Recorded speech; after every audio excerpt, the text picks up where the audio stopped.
Hi, everyone. Welcome to the session Exits from Homelessness and Homelessness Prevention for Women and Gender Diverse People.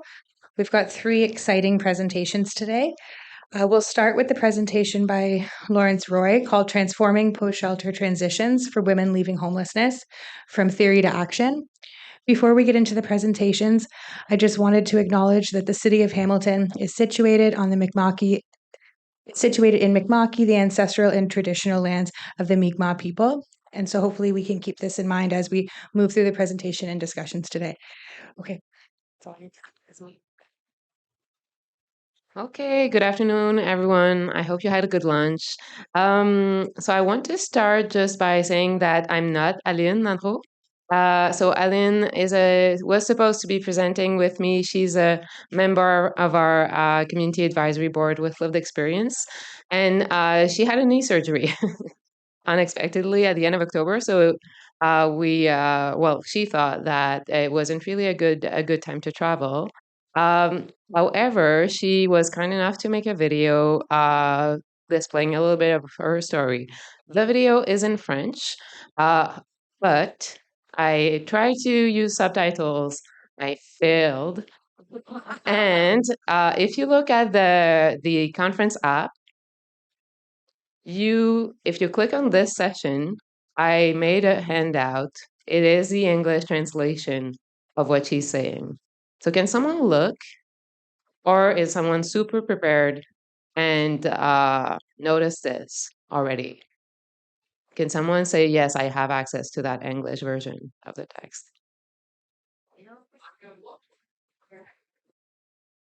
It's in I think attachments. Like there's a little tab.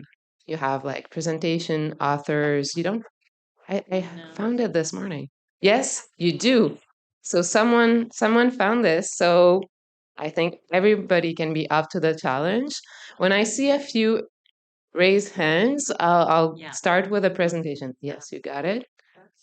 Maybe help your next seat neighbors if they're struggling. Maybe I can log in.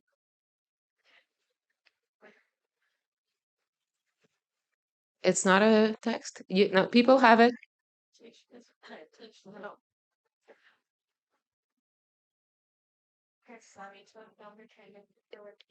If you click on the transforming da da da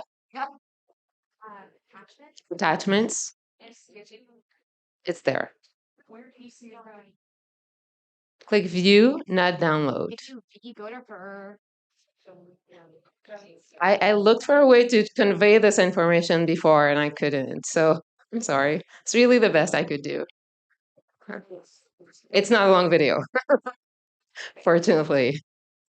Okay. Are we? I see a lot of like smiles and like finding it. Okay, great, great. So that's what we could do. So I want to start by acknowledging that this was a collective work.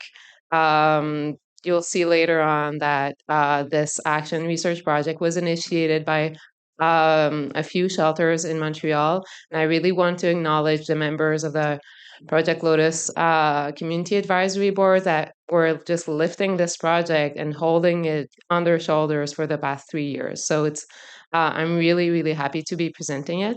A lot of the work has also been done by Carola Jacobson, who is a PhD student working with me. Couldn't make it also. So I'm like here, but there's like all these people, and I'm really happy for you folks that you're able to like all be there. I'll also really want to acknowledge our broader community of practice and partners who are working in the shelters for women and children in Montreal, doing like super important work, and all of you who are also doing this super important work. And I want to acknowledge the Catherine Donnelly Foundation. They've been funding this work for a few years now. So not really a plan, but just some objectives that we can work together today. So we wanted to describe evidence-informed and experience-informed approaches to support women who are transitioning from shelters, from different forms of shelters to housing, to identify what are the barriers and facilitators to the implementation of these approaches in our local context. So I'm really talking from a Montreal perspective, a little bit from the broader Quebec, but mostly from a greater Montreal perspective. And I invite you to really reflect on the implementation of those approaches in your own local context, and we can have a discussion, hopefully. And then to have some dialogue around two issues that I feel are really, really important when we're thinking about implementation of those post-shelter support approaches, which are sustainability and adaptability to the women's diverse needs. We know that there's really diversity in what women need in post-shelter services. So just thinking about that. So when we first started Project Lotus, Carola, the PhD student, did a literature review on the experiences, um, factors and transition, and factors that influence women's transitions out of the shelter. And so we know from that literature review, it's really a summary here, and we also know from point in time counts across Canada that there is a gendered use of shelter, and we know that women use longer shelter stays and more transitional shelters than men. What we also know is that for a lot of women, leaving a shelter means returning to a precarious or temporary or dangerous situation. I'm not learning, like you're not learning anything here. And it's also been documented there's quite a high rate of returning to a shelter, either the same shelter or a different shelter when women leave. So that's quite preoccupying, knowing the context that we're in right now. And the literature review also enabled us to look at the factors that were documented to influence satisfying post-shelter transitions for women. I'm not going to go through all the obstacles because this is probably things you know. These are like, there's no big surprise. What I want to foreground is that the one factor that really facilitated the transition from shelter to housing was the quality and quantity of post-shelter supports, like not only having housing, but having wraparound supports. There is little evidence in the literature on the exact forms that are more effective for women to sustain uh, post positive post-shelter transitions. I'm going to stop there with the factors so I have time for the rest. Why do post-shelter supports matter? And this is where I really hope the video works. I've tested it. So that's Aline's story. So if you can use your little handout. Bonjour. Ok, ok. Bonjour, mon nom c'est Aline Nadro. Je suis une ancienne résidente de Logifam. Euh, et je fais partie du projet Lotus et de l'expérience vécue. Alors aujourd'hui, je vais vous parler de comment ça s'est passé pour moi. Donc, suite à mon départ de la maison d'hébergement Logifam, je me suis retrouvée pour une période de 3 ans dans les appartements supervisés de Logifam avec suivi d'une intervenante 2 fois par mois.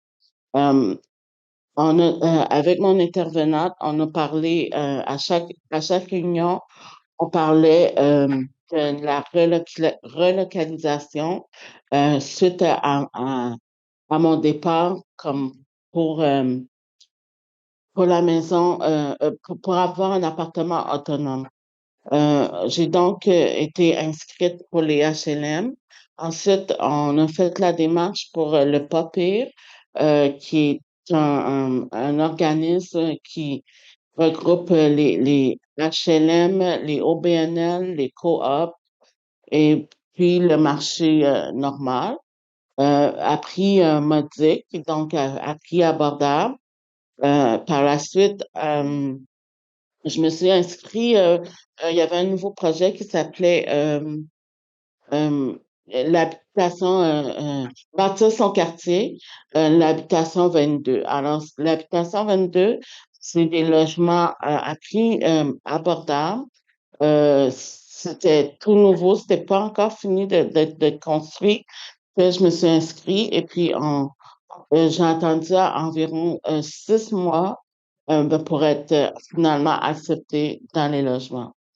Alors, depuis ce jour, j'ai mon appartement. Ça fait depuis 2019 que je vis dans un OBNL. Et puis, qu'est-ce qui a facilité ma transition?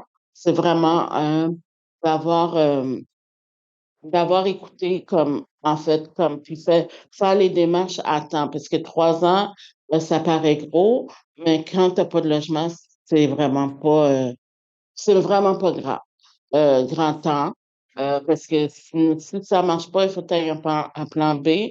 Le plan B avec comment va le marché pour louer des appartements, c'est vraiment pas beaucoup. Donc voilà mon histoire. Merci.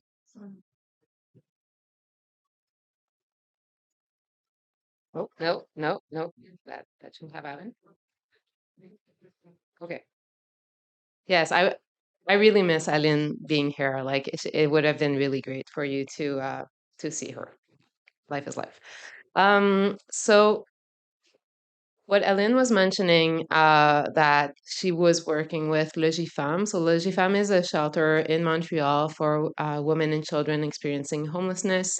Um, and at the time, exactly when Ellen left the shelter in 2019, Logifam was really thinking and experimenting with intensifying the supports that they were providing when women were leaving the shelter, because they were seeing like a lot of people coming back and or leaving in precarious situations. And Sally Richmond, the director of Legifam, turned to me. We were hanging out and we were collaborating we had been collaborating for a few years, and she said, "Well, I'd really like to do some research with this, because I don't see, like, I see women's shelters trying to, like, struggling to implement post shelter supports with very little funding. Like, can we join our efforts and do some kind of community of practice or research?" And like, this is a moment as a researcher where you're like, well, okay, yes, we're going to try and design something. And we decided to do an action research project, so really go through cycles of research and action. And today I'm really going to focus on the action piece. So but just for context, this is the first piece, was really looking at how can we document the women's transitions out of shelter. So we did a literature review. All of this was under the guidance of a community advisory board. So the board was members who were women with lived experience of the post shelter transition, then intervention workers and managers from the women's housing and shelter sector in Montreal, as well as for researchers from different universities.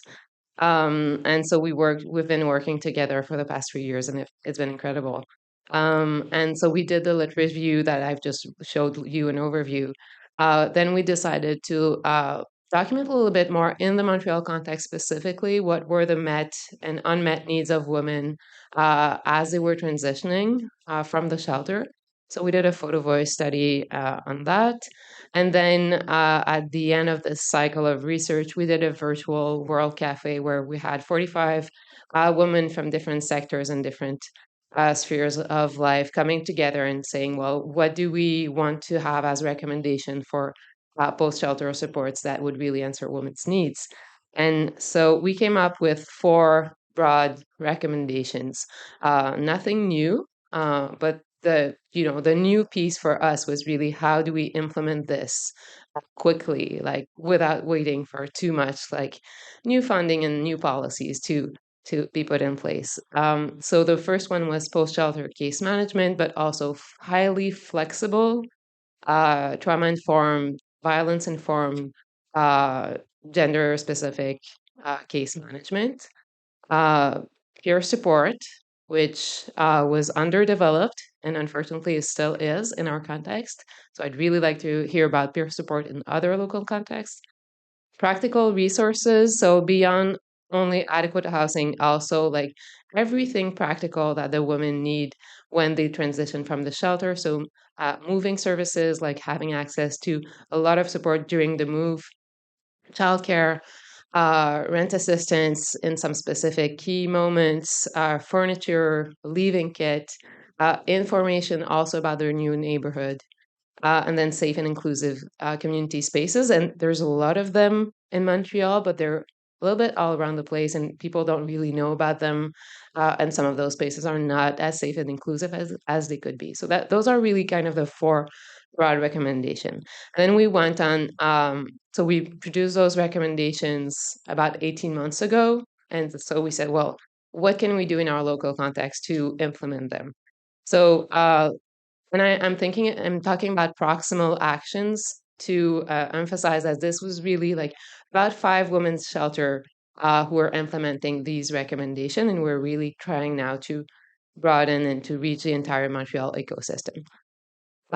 So we had new hires of case managers. We went out and seek some specific funding to hire case managers, and the case managers were trained in trauma-informed, violence-informed case management. We also did a lot of like small community events and newsletter communication, like different communication strategies to try to build this community of practice so that people could have some mentoring and like sharing resources opportunities. Um, Peer support. We're in the development phase. We have a lot of women who are interested in becoming peer support workers, and we're currently seeking funding.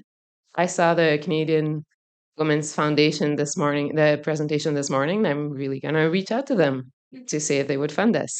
So this is in development. Practical resources, we do have moving services at Le Gifam, like a moving truck, and une entente, like a collaboration with a moving company. So there's a lot of work on that. That's also a shared responsibility of the case manager to oversee and provide psychosocial support during this key transitional time of moving. And that comes with some concerns as well in terms of workload. Safe and inclusive community spaces. We've produced for each of the Montreal neighborhoods that women are relocating to individualized relocation guides. And that's really the work of the Le Gifam case manager, Hélène, who has been developing those different relocation guides.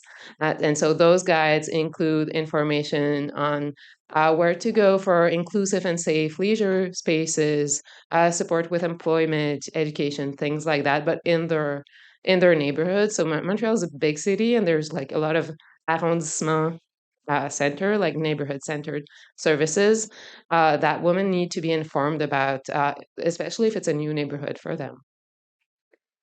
Voila. So the community, so we did all those different things, and then the community advisory board said, well, we don't really know what's like the larger Montreal ecosystem is doing. So we thought we would survey the women's shelter community.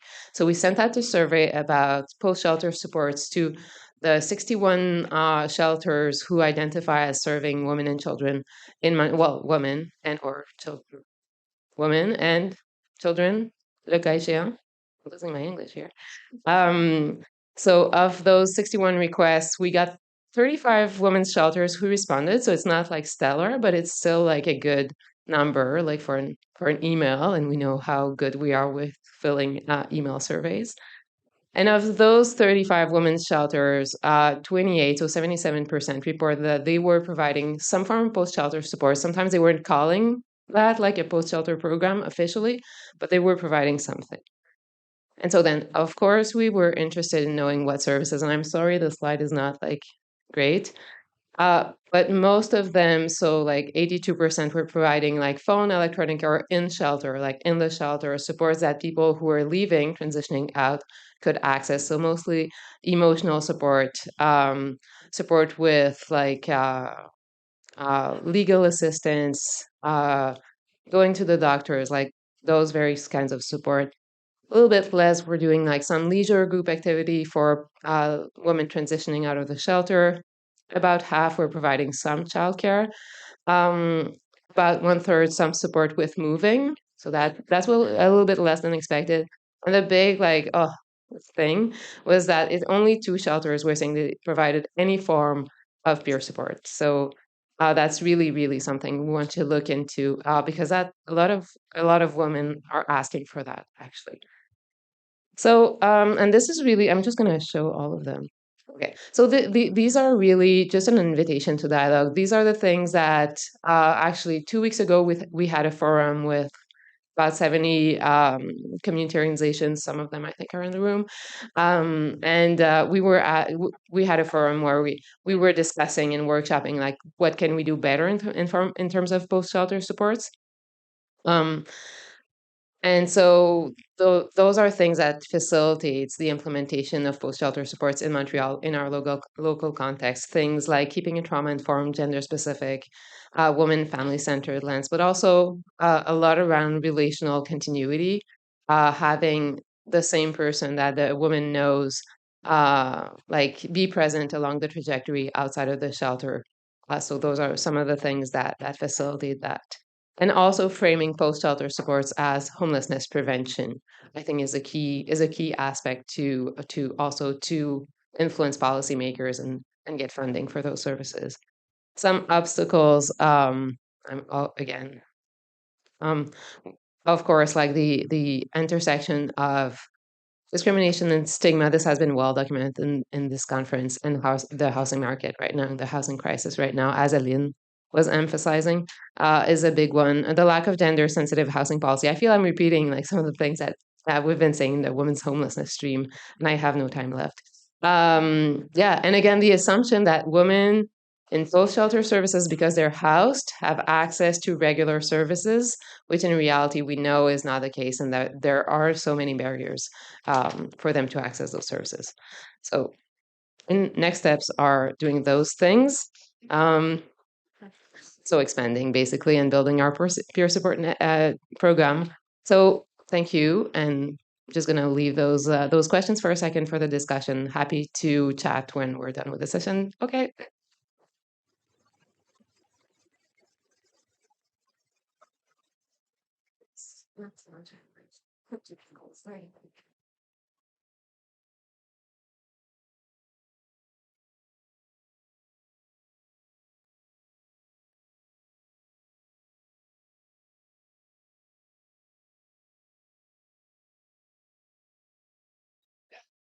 Perfect. Thank you. Hi, everyone. I'm quite short, so you probably just see a floating head, but as long as you can hear me, I think we'll be okay. So, welcome to this great session. My name is Melissa Perry, and I'm presenting alongside of my colleague, Dr. Patricia Ocampo, on behalf of our great team, the Safe at Home Hamilton Steering Committee, and a very special colleague of ours, Val Sadler. Today, we're going to be talking about a gender transformative homelessness prevention intervention titled Safe at Home. And the first part of this presentation is really focused on conversations we had with 30 providers and consultants with lived experience of intimate partner violence who live and work in the Hamilton, Ontario region. And we spoke with folks using a variety of different mechanisms, including one-on-one interviews and focus group style discussions. And what we really wanted to learn from people was if there was a need and want for a program like Safe at Home, which we'll describe in a moment. And if there was, how we could really develop it so that it would be tailored to the existing service landscape in the region. And so, for all of you, we hope that you leave this presentation with 3 key messages. The first, which I'm sure all of you are already very familiar with, is that there are numerous housing related impacts for women who are facing intimate partner violence. The second is to learn more about gender transformative programs, what they are, and why they're effective because they center the needs of women and gender diverse people. And the third is hopefully to learn more about Safe at Home Hamilton, what the model is, what we've been doing to try and implement it in the Hamilton region, and why we feel that it's an effective option as it expands housing options for women leaving intimate partner violence, and it really provides them with their guaranteed right to housing. So before kind of getting into the nitty-gritty details of what Safe at Home is and what we've been doing in Hamilton, Ontario, we thought we'd set the stage for you all a little bit to talk through what some of our stakeholders share are main considerations and consequences of intimate partner violence that programs need to consider. So first and foremost is safety. And as I'm sure all of you already know, there are safety concerns for women facing intimate partner violence across their relationships. But research shows us that points of when they're attempting to flee are actually when they're most at risk for severe violence and more frequent episodes of violence. Because of this, stakeholders shared that programs that are geared towards supporting women flee violence must acknowledge all of the survivors' feelings of safety. And this can look like a variety of different mechanisms, including helping them access criminal justice related supports, going into spaces that they're staying and reinforcing doors or windows, and things like that. And so, in addition to that, stakeholders really shared with us the need to acknowledge that everyone's journey and experiences of intimate partner violence are unique. And so, a one size fits all approach to programming is not effective. What instead is needed is an interdisciplinary and collaborative approach to care. Some of the services that stakeholders mentioned are really essential, are on the slides here. But what was really emphasized is that services need to be provided in a wraparound manner so that women don't need to jump from silo to silo to silo to silo to access their care. So, a particular consequence and consideration that I'm sure is of interest to everybody in this room is the role of intimate partner violence in really facilitating housing precarity for women. So, as many of you may know, intimate partner violence is actually a main driver of experiences of homelessness for women. Oftentimes, when attempting to flee violence, women leave the home and they navigate a variety of different experiences of absolute homelessness, hidden homelessness, and they oftentimes have to engage with an already overburdened service landscape. And so, because of this, the stakeholders that we shared or that we spoke with shared that services that are geared towards supporting women flee violence must ensure that they are stably housed. That's the first priority. In addition to that, was ensuring that women have some form of economic stability. And so, a unique consequence of intimate partner violence that's actually often overlooked is its role in facilitating economic insecurity for women. And this can look like a variety of different things. It can look like being unable to maintain a steady job, being unable to maintain any bank accounts or have any access to their own money, having poor credit rating. And so, what happens is when women flee violence and they're facing economic instability, they have increased challenges in being able to pay rent and being able to get a mortgage and being able to get a credit card. And this all facilitates their entry into absolute or hidden homelessness. So, because of this, stakeholders also shared a need for comprehensive economic security programming for survivors who are attempting to flee violence. And so, a last consideration that was raised as very important by stakeholders is actually the role of intimate partner violence and its impact on children. And so, research shows us that there are a variety of different impacts of children. But what's really unique that our stakeholders shared is actually the impact of on women when leaving the home or fleeing violence with children. So, oftentimes, when women flee the home with their child, they face unique challenges in actually accessing acute or long term housing supports. And this is for a variety of reasons. It could be due to eligibility constraints. So women attend an emergency shelter, but that's a woman only shelter and children are not allowed. It could be a space constraint. So they access a shelter and there's one bed available, but they have three kids with them. And so when that happens, women are put into a situation where they need to either choose between experiencing absolute homelessness with their children, going back to the perpetrator, or putting themselves and their children in risky situations. Because of this, stakeholders really emphasize the need for programs to not only center the needs of women, but also their children. And so, all of the five priority areas that I just mentioned is actually what the Safe at Home model works towards addressing. So, I'll pass it over to my colleague Pat, who will walk us through what the model is and how we as a team are trying to implement it in Hamilton. Thank you, Melissa. So, yes, um, Melissa shared with you kind of the issues that are facing women who are leaving domestic violence and some of the services and supports that they need. And we've tried to create that in the Safe at Home Hamilton program. The Safe at Home program actually emerged in Australia, and there's been well over a decade of experience with that program with a number of evaluations to really demonstrate that it is an evidence-based program. It reduces all kinds of key outcomes that happen when women are leaving domestic violence typically and have to either become homeless or seek safety in a shelter. So definitely check those out if you're interested. But essentially, the model is that the perpetrator is the one to leave the shared home. And women and their children stayed in their shared home, surrounded by additional safety measures, safety precautions, and a variety of wraparound services tailored to her needs for at least a year, maybe more.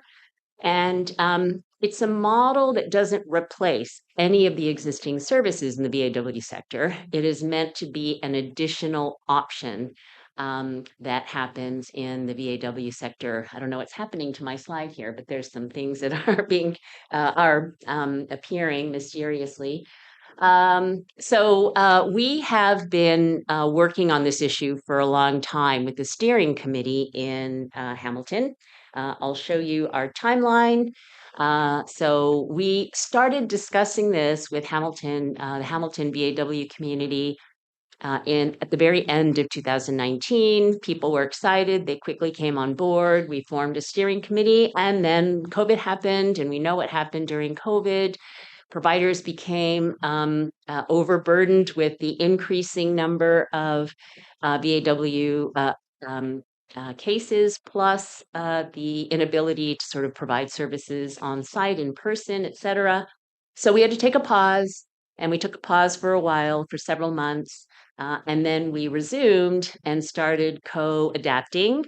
Most of the people who are in the steering committee represent those services that I mentioned, but also research is there. We are a research team who's also at the table, and we bring some of the evidence to the table to share with the steering committee, and we'll also play an implementation evaluation role when we launch in April of next year. So maybe we can take a moment to talk about patriarchy. Patriarchy is really at the root of a lot of these problems, a root cause not only of domestic violence, but we know that patriarchy creates and reinforces gender roles and stereotypes, which then are the subject of sources of discrimination. Patriarchy is responsible for the subordination of women and girls and gender diverse individuals, and also it creates and shapes the way in which there are unequal opportunities, for example, economically, for women in society, so that they're less able, for example, to earn a living wage. But patriarchy also influences the ways in which our social programs are designed and delivered. And so when we think about programs, we think about a continuum where on the left, you have gender blind programs. Unfortunately, if you go outside the VAW sector, a lot of the programs really sit there in the gender blind area. And we're really trying to create a program that is on the other side of the spectrum on the right, which would be definitely gender specific, but ideally gender transformative, which really addresses the causes of the gender-based health inequalities that we see everywhere. There are problems with programs that are gender blind. You might think, well, at least the service is there. And I'll give you an example. If we take the example of single room accommodation interventions, we know that they're gender blind. So that's where it's sitting right there under gender blind. It doesn't really consider the unique needs of women or gender diverse individuals. If we were to design a gender transformative single room accommodation intervention, it would include all of those that are underneath that gender specific and gender transformative area. So the services would do more than just providing a roof over a woman's head. There would also be wraparound services. There would be women-only spaces with opportunities to stay in the single room accommodations with children. Services would be trauma and violence informed, and safety would be a primary consideration when we think about the design of single room accommodation interventions. Also, we would think about location. These housing has to be located near services that women are going to access, and also near the schools that their children attend. And there would be no oppressive kind of provider surveillance that typically happens. Unfortunately, we don't have that, and we tend to have gender blind services and programs. So one of our goals in Safe at Home is to kind of help some of the services and partners that we partner with move the needle so that their services are more gender transformative. As a researcher, I can't let my community off the hook. It would be ideal if the housing research that we see in the literature was primarily gender sensitive or gender transformative. But we know that that's not the case, and it's unfortunate because I think research can play a role in informing and creating gender transformative services. We did sort of a survey of research in the last 5 years and found that really only 3% of publications were either gender specific or gender transformative, which is really unfortunate. So if there are researchers out there, let's do more of the gender transformative research so we can inform programs. I thought I might spend a few minutes, if I have it, telling you a little bit about how we're going to do this. Like, how are we going to approach some of these organizations and try and create really gender transformative services? And again, in the BAW sector, we have some great services that are gender transformative. But as we start to move out, it's a little bit of a different story. If we take that pillar, which is really about helping women become economically and financially secure so that they can, as the sole income earner in the household, afford their homes and sustain their housing tenancies, we need to focus on their economic financial stability. And when we looked at the research, we asked survivors what kind of services they needed. And we also did a scan of what's available. We found that there are some gaps, not surprising. And we also mapped some of the services that our partners and survivors say are needed to help them get their feet on the ground. We know, for example, that economic abuse is very prevalent, but we also know that relatively few service providers, less than half, actually have any awareness of it, can't recognize economic abuse, and don't necessarily know how to address the consequences of economic abuse. Or that our financial organizations like banks don't actually have strategies to help survivors address the consequences of economic abuse. So we've mapped the services out here along the continuum. If they're over there in the gender blind, they either are actually there and gender blind, or maybe they don't exist. We know, for example, a universal basic income would help women who are living with domestic violence. And we had one in Ontario, but it was dismantled. So it's kind of over there in the gender blind area. And so we have a lot of work to do because it would be ideal if this kind of pillar, which is part of Safe at Home, had all of these services available for women and that they were delivered in a way that was gender transformative. But that's not the case. So we are working with those organizations that do deliver this kind of service. And we're sort of mapping out what kind of activities they do and trying to help them kind of move the needle more toward the gender transformative or gender aware part of the continuum. It's not simple work. It's not fast work. This is not going to happen overnight or over 2 weeks or over a month. It's going to take time and some intentionality and resources. So the good news is we've been able to get grants. We have some grants, especially from SHRC and WAGE. They actually support the intervention component of research. So we've been able to tap those. And so we have some money to support some of these services to move more toward the gender aware side. And so that's kind of how we're spending our time before we launch in April. So we want to make sure that most of Safe at Home, most of the services are in fact gender transformative. We know it's possible, but it does take some intentionality. So that's what we're doing. So to summarize, we really need to move away from services that are gender blind because they cause harm. We kind of shared our vision and our approach for how we're doing that at Safe at Home in Hamilton, but we also know that there's experts out there. We've heard you do some presentations here at this conference, so you may have some stories to share about how you create gender transformative services for women who are leaving violence. Thank you.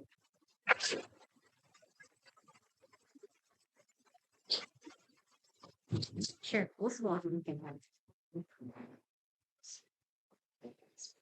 You can all yeah, we can do that front row.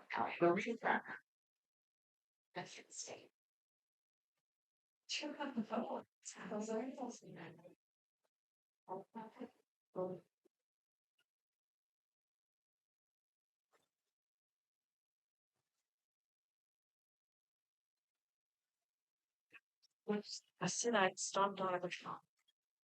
Okay.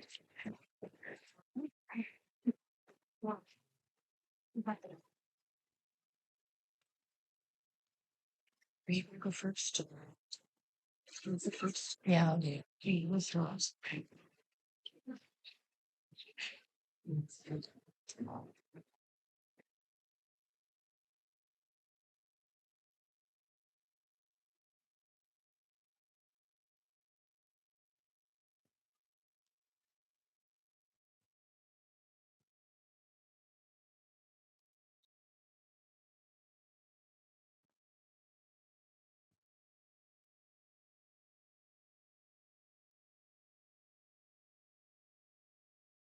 Okay, thank you very much, everybody.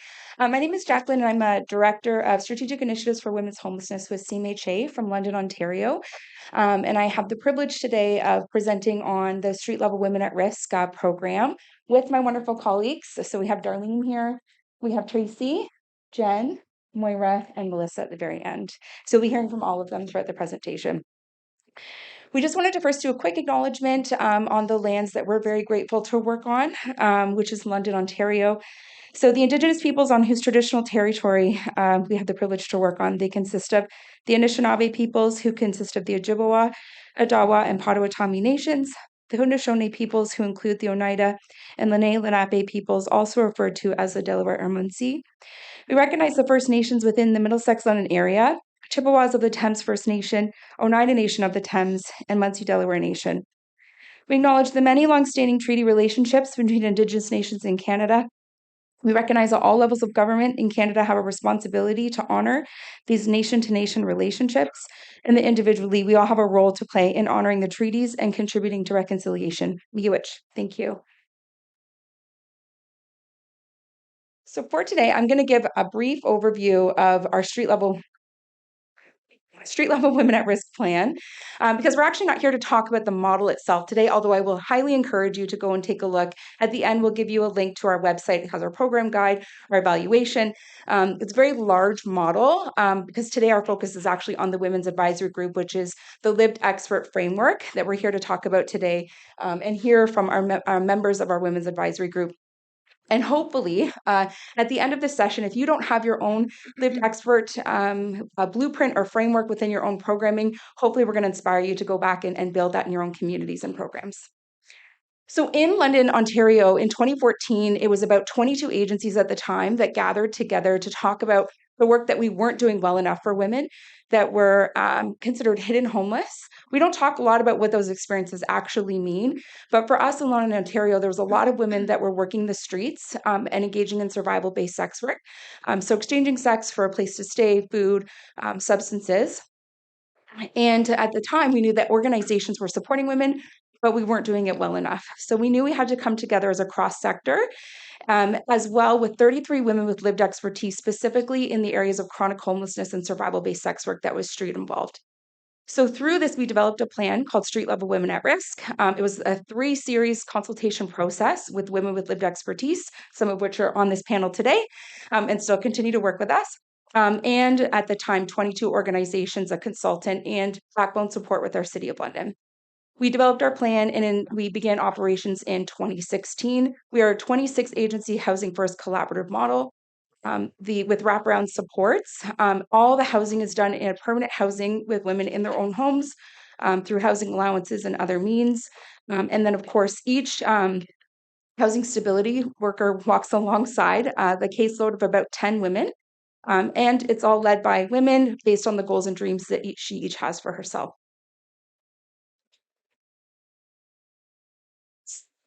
So we have quite a large model. And again, I'm not going to get into all of this today. I would encourage you to go take a look at our very lengthy program guide. There was a lot of heartfelt work that went into that. And so you can certainly learn more about us there. Because today our focus is the Women's Advisory Group. And once you hear from them and their stories, you're going to understand why and why it's so important to make sure that it's nothing about us without us and that everything we do always comes back to lived expertise. With the Street Level Women at Risk program, we start and end with our Women's Advisory Group and our peer support work.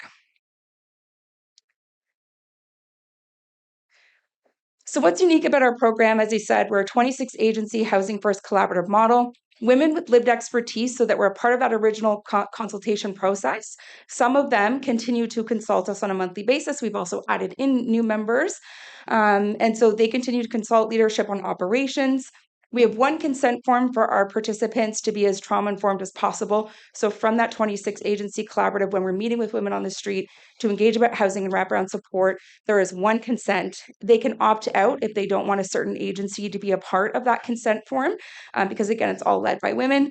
We have reallocated staff from some of our 26 agency collaborative partners. So in the beginning, when we were setting up memorandums of understanding, it was important that they were a part of this process and that they also take accountability for the changes that we needed to make on behalf of women in London. And so some did offer to reallocate staffing to this model. They all get trained by street level women at risk so that we're offering consistent service. But it's really great that some of our organizations were willing to step up in this way. We also do have coordinated access in London. Women are prioritized through that coordinated access system within London. However, we felt we needed to have a separate referral process because, as many of you know that may be working with women who are engaged in sex work, it's not something that they're always coming out and talking about openly. And so we needed to have our own outreach services. We need to be going out to women on the street when they're working, not to interrupt their work by any means, but to be able to build those relationships with women.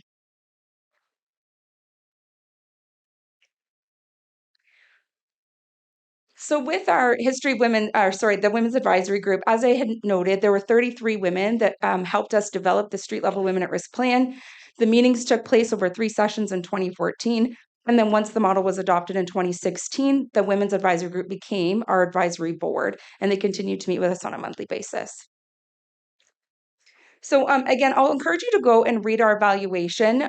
We were really lucky that our City of London invested in an evaluative model. So for the first 3 years of this program was evaluated. And through that evaluation, we also had identified through the Women's Advisory Group what was important to them about being a part of this. And you're going to hear directly from them today. So I'm not going to go into all of this, but it is some really great work to go and take a look at some of the research that they had developed as well. So with the meetings, we typically meet on daily operations. So it'll be practical things that we need the expertise from our Women's Advisory Group. The terms of reference can be found in our program guide. The agenda is set out by the director of the program, although things are constantly added back and forth between the Women's Advisory Group members and leadership so that we make sure we use those 2 hours of our time together once a month really wisely. We have a set date and time that we meet every month because these women have very busy lives. They're parenting, grandparenting, they've got jobs. And so we're so grateful that they're giving time back to our community to do this. So out of respect for their time, we have a consistent time and place that we meet. We make sure that they are paid for their time. We also provide childcare for their children. And actually really cool, which you're going to hear from Melissa, but her daughter just recently got her babysitting certificate. So she's now actually able to care for some of the other children during the meetings. We ensure privacy and confidentiality of the women, of course, that are in the program, as some of these lovely ladies also may know the women that are in the program, have worked with them before. And so we really make sure that there's no confidential information that's shared. We keep things at a high level.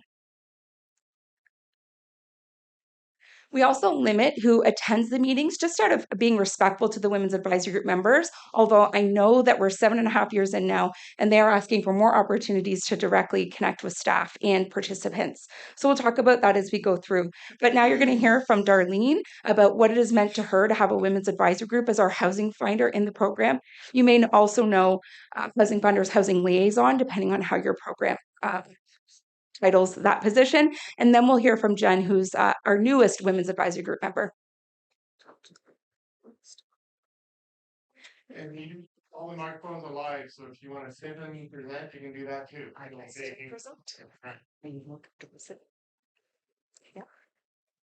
Hello, thank you for coming out today. So I begged for 3 years to be invited to one of the Women's Advisory Group meetings. And I am very grateful to several of the women on the advisory group who actually advocated for me to attend my first meeting. So that was about 3 years ago. And it was so eye-opening for me to meet them and to actually hear their perspectives on the work that we were doing. So I have to very shamefully say that I viewed homelessness and sex workers as others. before I came into this work, was very much like the person who wrote that editorial that was spoken about this morning. So I was very right wing, judgmental, capitalist, and I did believe that I was different than the people that I was serving. And even in the beginning of my work, I had a savior complex. Oh, they just haven't met me yet. We're going to fix things. I'm going to fix things. And meeting the women on this advisory group just opened my eyes to such different perspectives. And all of the things that I had, all these preconceived notions of what was the right thing, were just thrown out the window. And listening to their perspective made me so much better at my work. I've never heard about Nothing About Us Without Us until I came into this work. So there is a whole world out there that doesn't understand the work that you do. And it is just the most important thing to bring ourselves back to. One of the most important lessons I learned coming into this work came from a training about drug use. And what they said to us was, you hold all the power. You don't always have to be right. And again, that lesson came home to roost after I met the Women's Advisory Group. So I am truly blessed to be able to work with them on a monthly basis, get their perspective on the issues that we come up with as staff, because what we have in our mind as, oh, this is what we need to do, gets just turned on its head when I talk to people who actually know what it's like to live the life that our participants are living. So I would urge every single one of you to go back to your agencies, go back to your programs, and ensure that you are listening to and have the voices at the table of people with the experience and the lives that understand.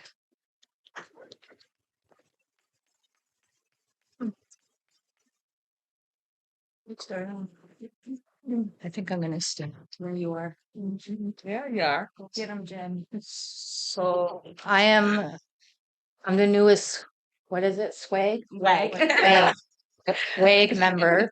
I still get confused, swag. Um, I'm a survivor of human trafficking and survival sex work. I was exploited into the industry, and then I was trafficked all around Ontario. And then when my pimp got deported, I was engaging in survival sex work to survive.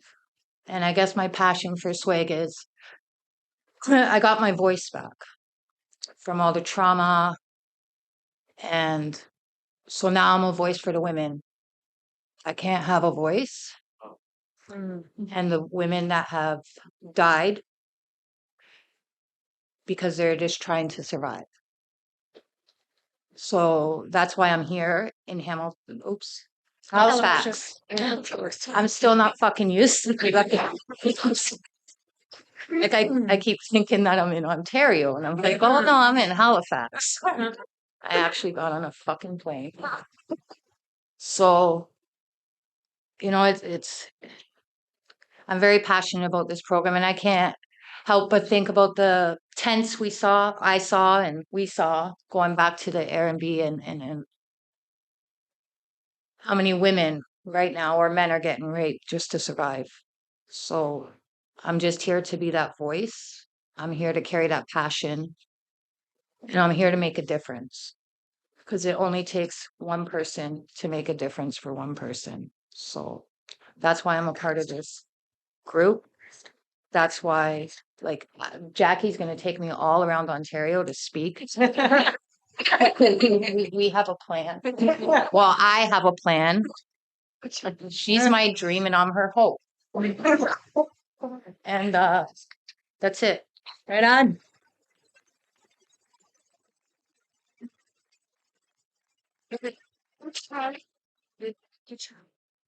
So some of the ways that we engage the Women's Advisory Group are speaking engagements such as today. Again, they don't owe anybody their story. They don't owe us their story. So it really is led by them, what they want to be a part of. And as you just heard from Jen, this gives her voice. Actually, yesterday we were talking and she said, why aren't more people talking about women's experience of homelessness and sex work? And I said, that's why you're here.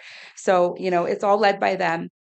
We've had peer paid evaluators. So anytime we evaluate the program, we use our women's advisory group to connect with participants. It just creates, I think, a safer space sometimes. They participate in all of our strategic planning. They participate in the development of our program guide. Everything that we have done, they are included on, and they are our final edit on everything, our final approval on everything that we do. We struck a committee for the education fund request. So we have, it was actually an idea brought forward by the Women's Advisory Group, and to be able to support participant goals that are led by them, it might be education, it might be getting back into high school credits, it may be getting boots because they want to do some kind of trade. And so one of our donors was so inspired by this idea, she donated $20,000 to the program to get it started. All of these applications go to the Women's Advisory Group. And one of our advisory group members said yesterday, if a participant's going to put that application together, we're approving it. So if it comes to the door, they're going to get, which is amazing. This is, it's just to help support the participants. We also, they attend programming alongside participants, like NA meetings, if they want that additional support.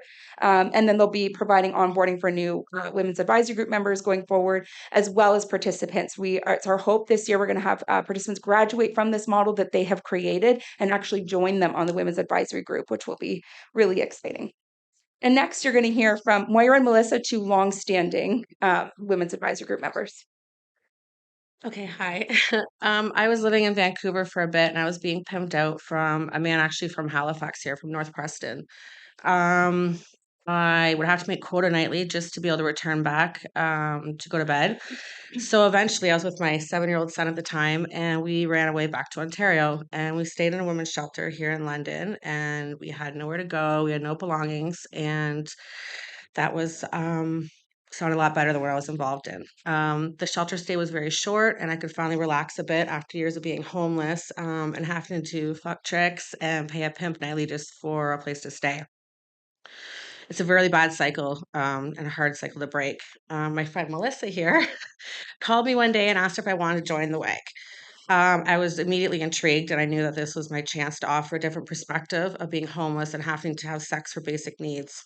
I've been on the WAG for 7 years now, and they treat us with so much respect. They value our opinions. That's not something that happens a lot. And I know when I was involved in sex work and homelessness, I never related to anybody that had like no relatable experiences. Professionals and that I had no respect for unless they had some sort of personal experiences. So sometimes education alone is not enough to make a connection. I feel every agency should have some type of peer support program. WAG has also been very therapeutic for me as well. Being able to talk about situations openly without judgment is something I wouldn't get a chance to do otherwise. Being a WAG member is something I'm very proud of, and I hope we can continue this and help more and more women as other communities adopt our amazing model. I also want to add that I'm pro sex work. This has never affected me long term. I am still involved, so I hope that I had to add that in. My friend told me to. Just blame Tracy, anyways. Thank you.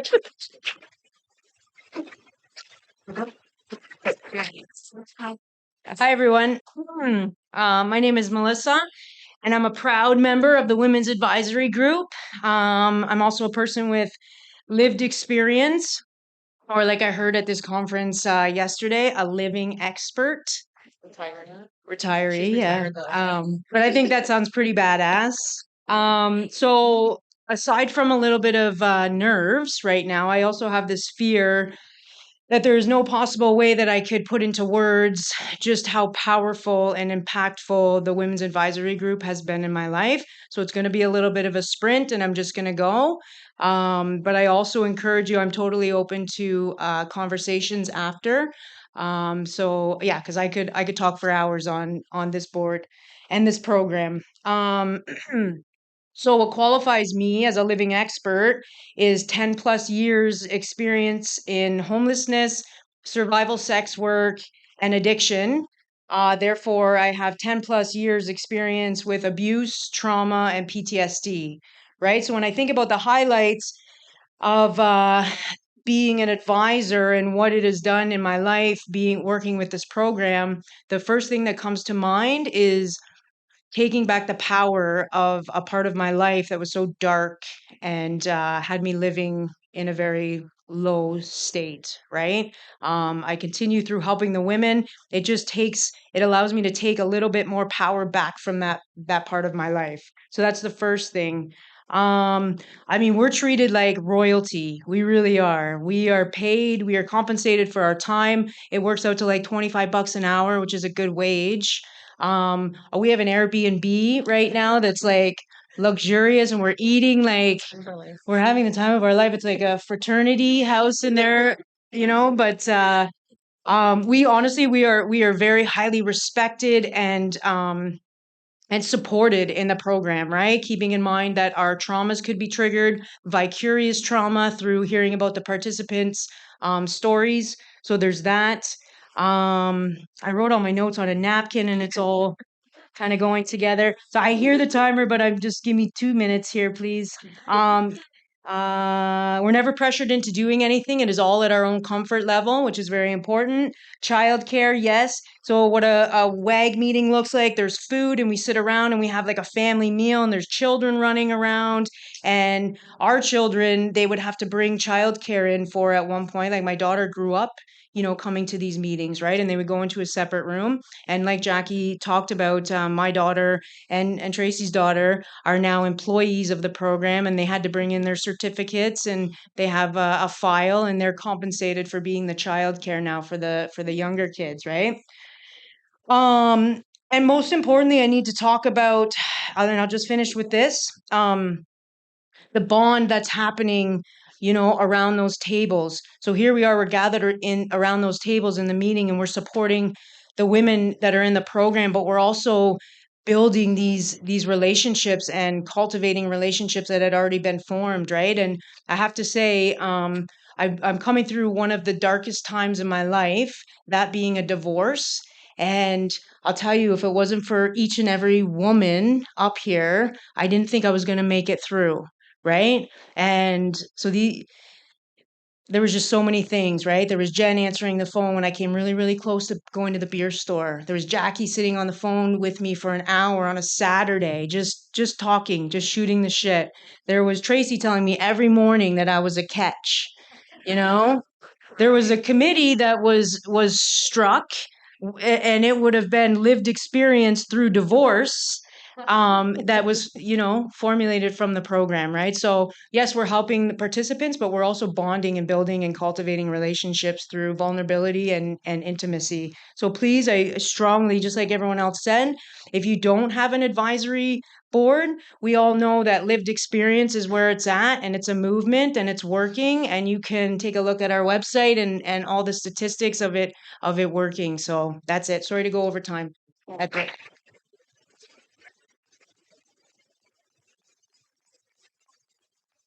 We have just two last things. I'll take 20 seconds here. So again, just encourage you to go take a look. We had an evaluation done our first 3 years, and then we also have a website and a program guide.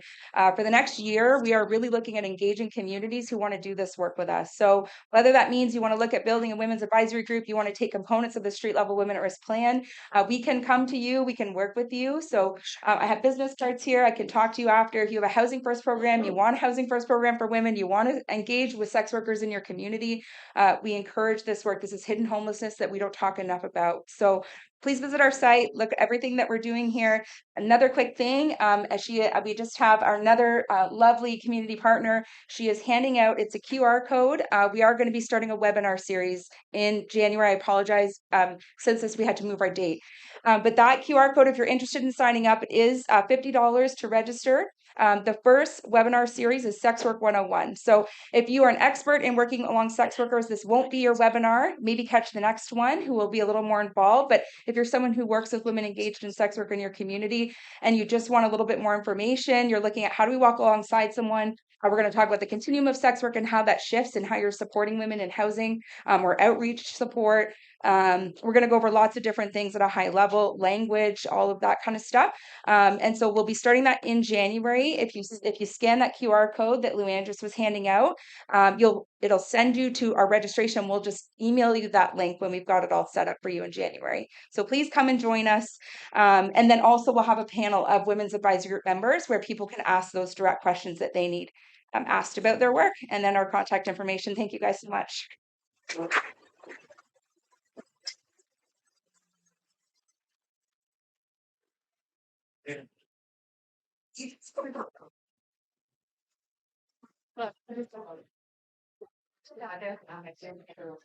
Questions? Do you guys want to come? I'll stand. Okay, now we'll open it to questions. Questions for any of the presenters, and someone will walk around with a microphone. So if you have a question.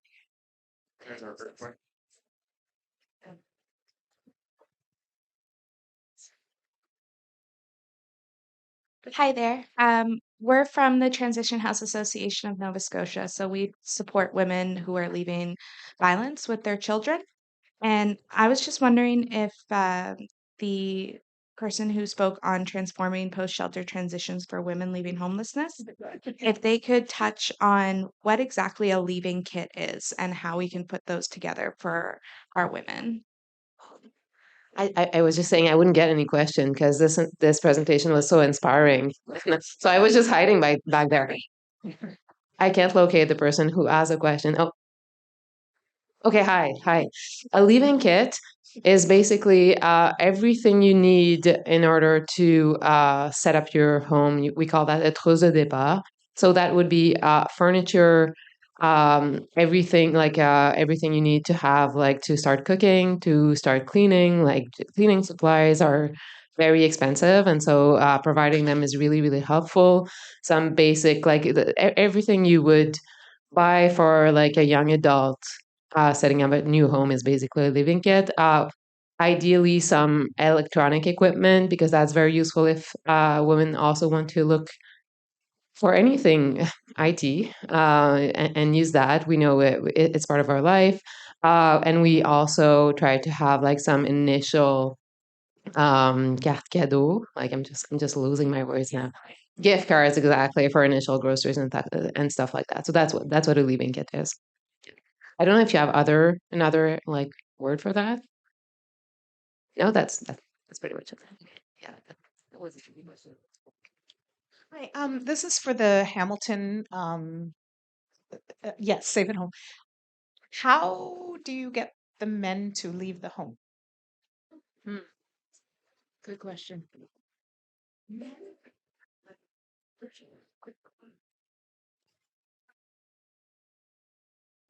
Yeah, I mean, that is definitely a challenge. I mean, I think uh, there's a certain group that this program is most appropriate for. So if there's like very severe violence, for example, women probably belong in a shelter. You're not going to have much cooperation from the perpetrator. But there are other couples who kind of know that it's not working, even if there's a lot of violence going on. And I think that's where the men are supported by men's services that are there in Hamilton who are part of the program, and they'll kind of develop the kind of counseling and strategies to help men understand that they need to leave. They will be getting support as well. Yeah. Thank you. Yeah. Over there. Here. This is for all of you ladies. I work in a second stage recovery home for women, which has psychoeducational classes, but I find having that conversation or having them comfortable enough to share that piece about that wound and that trauma. How do you encourage someone that it's a safe place and that you're there for them and want them to grow from that, if that makes any sense? I know it's probably not a really easy answer, but do you have something that you could give some insight to? Yes, lived experience. I have that too, but that doesn't always make sense. Understand that. You just gotta Add that. right? 'Cause You have to give them time. We come from trauma. We come from a life that a lot of society doesn't understand the stigma of sex work and homelessness. You can't rush them. It can take 6 months. It can take 10 years. You just have to trust the process, and they will come and deal with it when they're ready. You can't force, or you just be patient and love them. are you open to people coming that you've talked to that have those experiences might come to you 5 years later and say, I'm ready now? Yeah. Absolutely. I had a woman come to me and she kept this secret. And I went to a recovery home and I just shared honestly. I said, I suck dick for a living. Sorry, I didn't. Like I did. And she held a secret and she released it and she held it for 10 years. So it's just about the right time and place. Thank you. I'll just take that one. So I just last week housed somebody that was one of the first people I tried to house that 5 years ago. So they have to, I know we talk about housing first being no expectations, they have to be ready to be housed. She just wasn't, thankfully. She always, so you have to be patient. And it's hard. I think for myself too, just attempting to connect on that personal level, right? Like kind of putting that professional hat away and maybe bringing out the lived experience part, but also just having a conversation, right? And yeah, just to echo what Jen said, kind of that freedom of choice, like on my terms. I needed to let this stuff out and expose it on my terms, and um but yeah, just through a personal connection, not so much the professional part, right? Unfortunately, with organization boundaries, Mm, um, there's only limited amount that we are allowed to disclose. So it with a little bit of disclosure, sometimes it's very difficult to make those connections. So this sounds like something that would be something you could refer someone to, where at least you could have those kind of conversations, where sometimes in organizations we can't go that deep right. without being reprimanded or um, said that you're going too far. And they also like too, it's asking why you need that information. So if it's impacting, you think it's impacting them or it's impacting their ability to receive certain supports, but if it doesn't need to know, yeah, exactly. Like we learned from our women's advisors, it's just got to be patient. But at the same time, if it's something that is surround like information you think would be helpful to understand about their experience, sometimes I just put it on the table. And because the more we are comfortable saying sex work, survival sex work, and this is normal for some women experiencing homelessness, that is their experience. So we can normalize it, not in the sense that, for women, there's lots of women that choose sex work, but if you're engaging in survival sex work, it's not something they wish to do, but can be a normal experience for women in homelessness. And so if we put it on the table, are you engaging in survival sex work? This is what that looks like or defined as, and then they can answer yes or no. And they may still say no because they don't feel safe to talk about it. Or by putting it on the table, they may say, yeah, I do this. And the more you can be non-judgmental, They fear the judge. the trust, right? And a lack of shame that it's okay that this happens. They have to survive, and acknowledge that they have to survive. And that's their resilience that they're engaging in it. I think that can help open doors. When we meet with women on the street and we do outreach, it's just very like, this is a program for sex workers, so it puts it on the table. But if I was meeting with a woman and I didn't know, we talk to our community partners and say, it's okay to put it on the table because it's happening and women are having to engage in this. Thank you. Okay, with two things. I do have a question for the folks from Hamilton, but you guys are so inspiring. I want to say that first. We're about to launch a legal service for survivors, and part of that is launching a peer advisory group, and it just confirmed everything that we thought, that you folks are brilliant, and I'm just so inspired just listening to you. So thank you for sharing all your stories. For the folks in Hamilton, we are a housing legal clinic, and we're Ontario based, and so My partner is a lawyer, and so we've been very interested in the Safe at Home project. But we're really confused. We just are curious. How are you implementing the project in April and getting around the housing legal component, especially around the RTA and not being able to remove a perpetrator from a lease? It sounds like it's voluntary right now that the person would leave, but we're just wondering about that and if there's interest in law reform work because that's something that we're really want to do. Yeah, we need a lot more legal brain thinking around the table. So yes, you identified a key barrier about removing the perpetrator, from the lease, et cetera, which Australia has that exemption or the opportunity to do that, and we don't here. So we have to have units available to move the woman into in the case that we can't get him to cooperate or opt the lease. It looks like there's a comment in the back on this issue, please. I am in New Brunswick. I work for the WCA. There's designated agencies. Oh, I hate talking on the mic. There's actually designated agencies in Moncton that can file it's an emergency intervention order. So it's through the justice system in New Brunswick, where it is the intervention. You have to go in front of the courts, fill out a whole booklet and everything like that. But if it is approved by the judge, that person is removed from the house, and it doesn't waive the. They would still be responsible for the mortgage and paying for things and those sorts of things, like that sort of stuff. Yeah. So I would definitely recommend looking into that and trying to see if there's things like that in other provinces as well. Yeah. Thank you.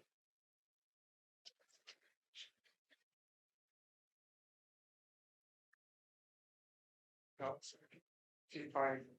You guys. Just a question. Anyone else? Oh, we So, we can't hear you if you don't. okay. Hi, thank you for sharing your stories. I am a coordinator in a transitional house, and my work is mostly with newcomers, with refugee claimants, right?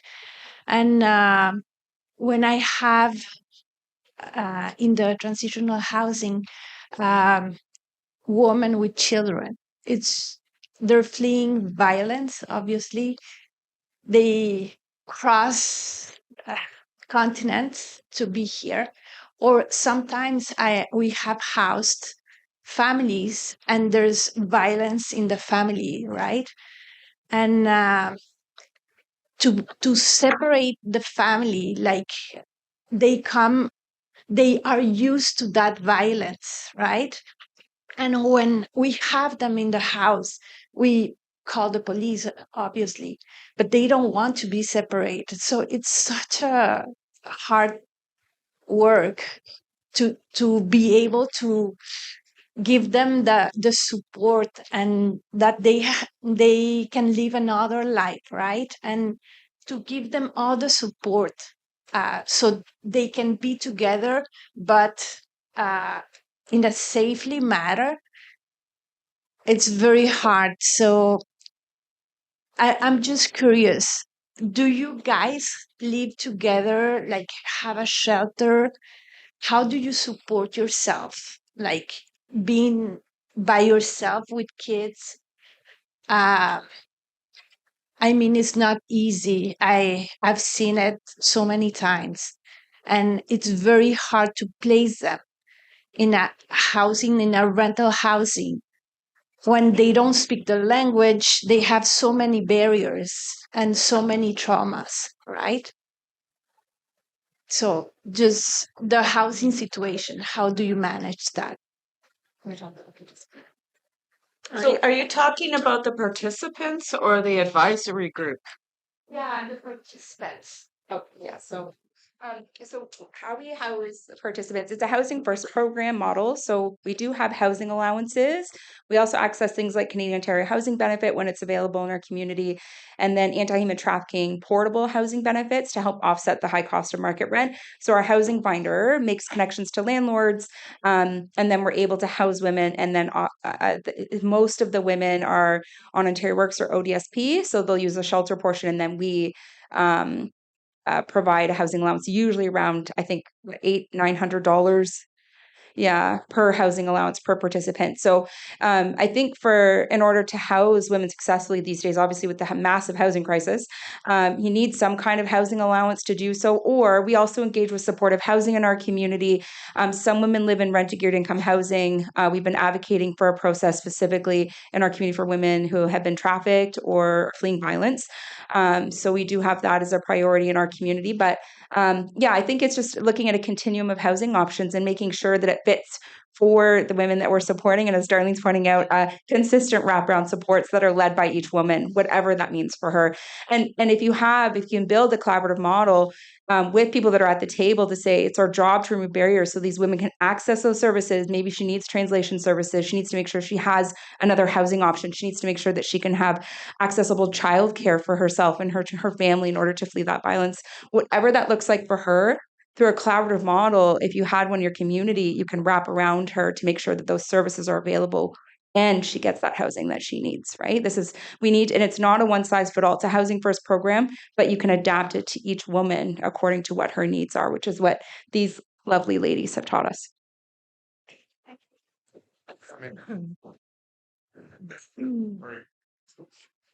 Thank you all for 3 very inspiring presentations.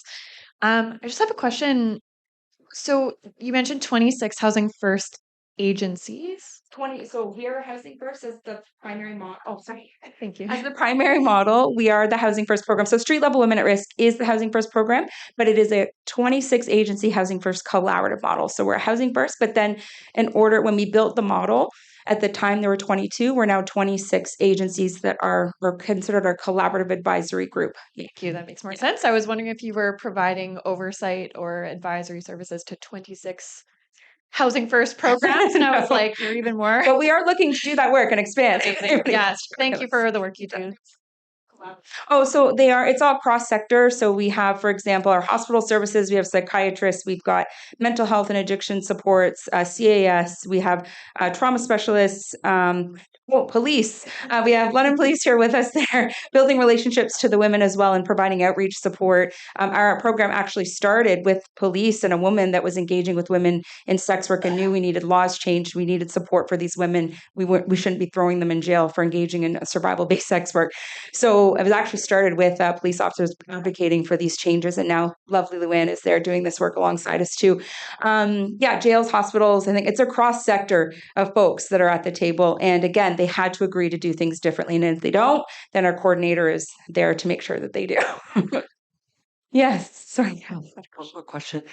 Thank you to the panelists and for most of you mentioning peer support. And I think that's amazing in the violence against women sector to be wanting to include that. And you're listening to your clients' voices. That's amazing. But I have a question for Patricia. For what would you recommend for next steps, like to push forward women not having to leave their home?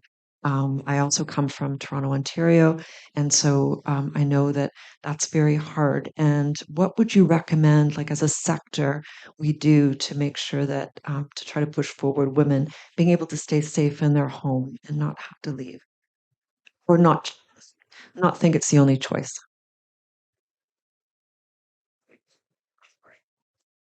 Well, I think being able to have the legal tools, which was already mentioned, is a big barrier right now because there's only going to be so many alternative housing units that we're going to have available, I think, to the clients who come through our program. So I think that's a big one. We are just launching, so I think making sure that the sectors work together well, and that's going to take time. We need to have great collaborations with the police, for example, because they're really key to the security issue. And I think once the model gets going, people will see this as a homelessness prevention program. That's the goal and the idea. so that maybe they'll get engaged in a program like this earlier before it becomes crisis level.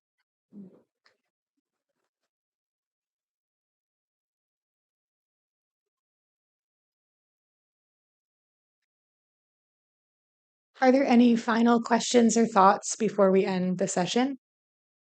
No. I just have one. The QR codes that were handed out, hand it out to your friends, please. Encourage them to come to the webinar if you think they can use it. Thank you so much to all the presenters for a great presentation and great discussion. Thank you.